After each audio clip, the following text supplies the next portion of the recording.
Okay, so the time has finally come. I can't put this off any longer.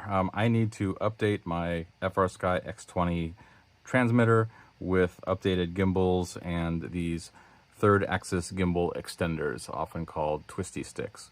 At the time when I bought my transmitter, when I was in the early stages of building B, being totally new to RC and having never operated anything with the sophistication of B, I really didn't think that there was much of a need for this extra feature.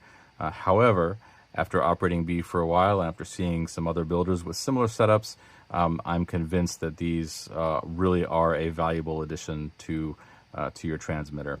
There is, well, the X20 I don't think they make anymore. Thankfully, though, when I got the X20, I did know that there was, in fact, an upgrade path, so that I could, in fact, add these if I determined that they were needed later. And so the time has finally come for me to do that. Looking back, I probably would have, had I known how important these could be, I probably would have just gotten them installed from the factory. But hey, you live and learn, and now I'm going to have to do this myself. So what do these actually do? Well, it essentially provides you with an extra degree of freedom on each stick. So in addition to the forward, back, left, and right, you now also have the twisting motion. And then additionally, you can get the third axis gimbal extenders with an optional push button on top. And that essentially gives you access to 4 channels on a single stick. You put 2 of them on there and you have 8 channels of operation right at your fingertips. Now, it is important to just let you know that the upgrade path for the X20 requires that I replace these gimbals. The difference between the X20 and the X20S at the time when I bought this, the X20S already came with the upgraded gimbals. These are Hall effect gimbals, so there's no mechanical connection. It's actually, I believe it's all registered via magnets, so it's actually a little smoother. There's no physical wear between the components. But I think more importantly, and what's key for this, is with the upgraded gimbals, that allows you to remove these sticks and add the third axis gimbal extenders, has the pass-through for the wiring. Now, the part of the installation that's a little bit tricky is that when you add the third axis gimbal, you're not actually adding a new potentiometer or a new momentary switch. What you're doing when you install these is you're selecting an existing pot and an existing momentary switch, and you're going to replace the wiring for the existing switch with the wiring for this one. So there is a matter of deciding which pots you're going to replace with the third axis gimbal. Now, initially I had thought about replacing the side pots here simply because I'm going to need to get into the back of this transmitter, and these would be easier to access. But as another builder pointed out, these are actually very handy, very easily accessible, very natural to be able to access with your pinkies, for instance, while you're using the sticks. And so it would seem kind of wasteful to sacrifice these for the third axis gimbal.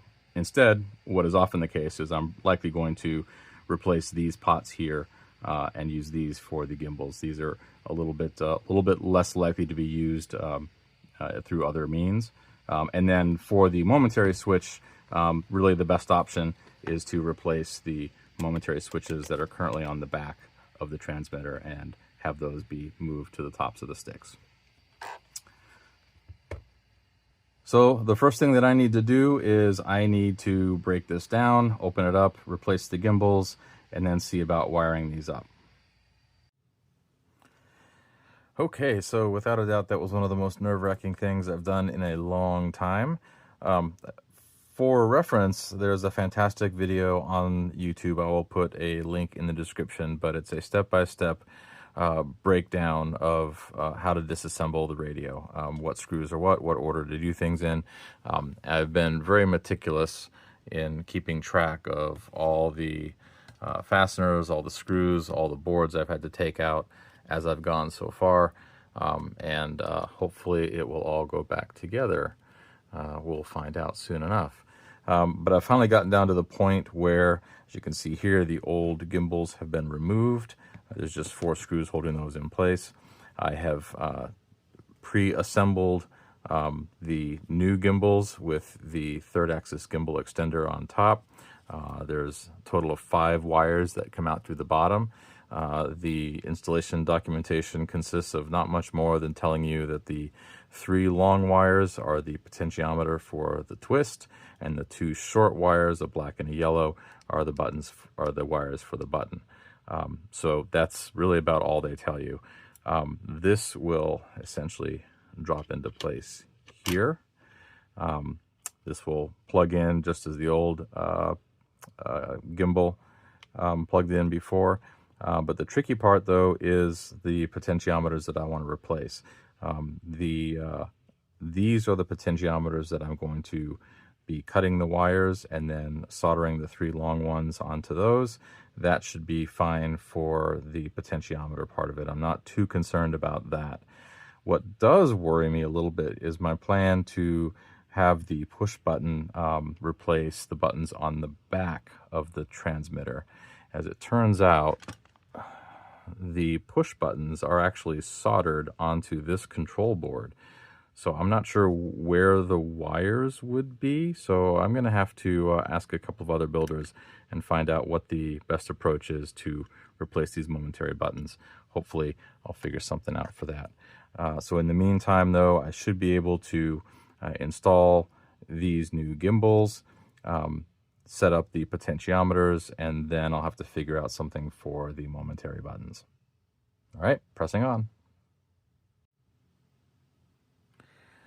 Okay, so things have started to come back together. So for the potentiometer, for the pot, it was really just a matter of clipping the wires at the pot, which is all the way down underneath, and then soldering these 3 wires together, just matching the light colors, heat shrink, and we're done.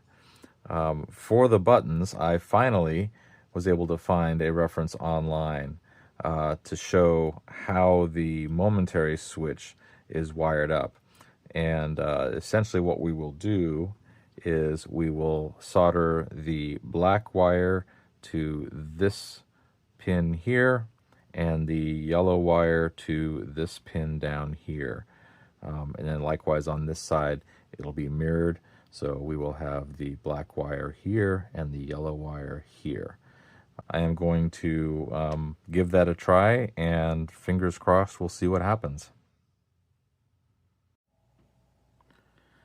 Okay, so if we look closely here, I think I've got the wires secured.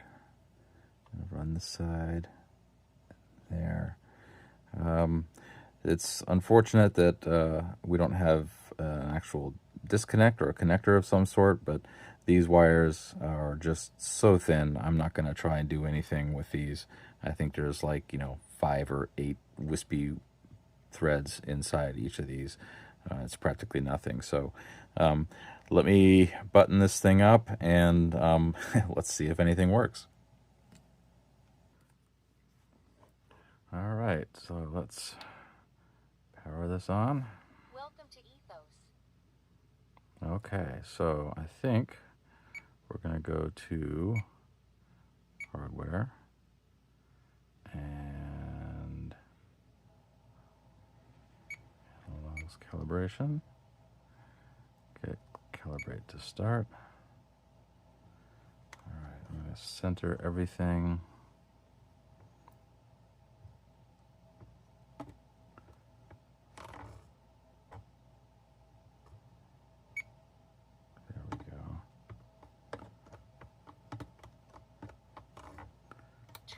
Oh, we can do, oh, the pot's going to be, oh, there we go.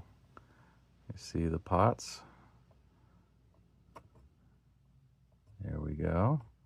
That's a good sign. Here, we got that one there. Now these aren't going to do anything. All right, so cool. I don't know, these aren't, all right. So we got our side pots as well. Put these on. There we go. Those are working. Awesome. right, so confirm. Let's go to switches and see if we can confirm.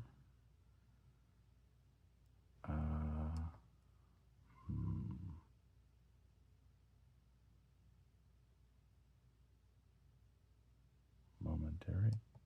Oh, look at that. The momentary switch for J is registering, and momentary for I is registering. All right, we are in business. Oh, wow. Okay, cool. Okay, so we have got B mostly back together again.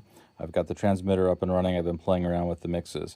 So one thing I did want to clarify, I misspoke earlier when I was talking about the fact that you sacrifice one pot for these Twisty Sticks. I also implied that you sacrifice the momentary buttons on the back, and that's actually not the case. The momentary buttons on the back still work. They just also work with these top buttons here.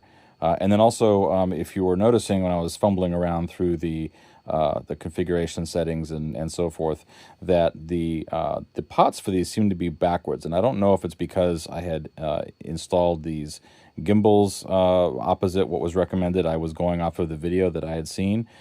Either way, though, I'm not going to change that. I can always just reverse the output channels easy enough. Obviously, I don't really know if that's the way that these pots worked as well.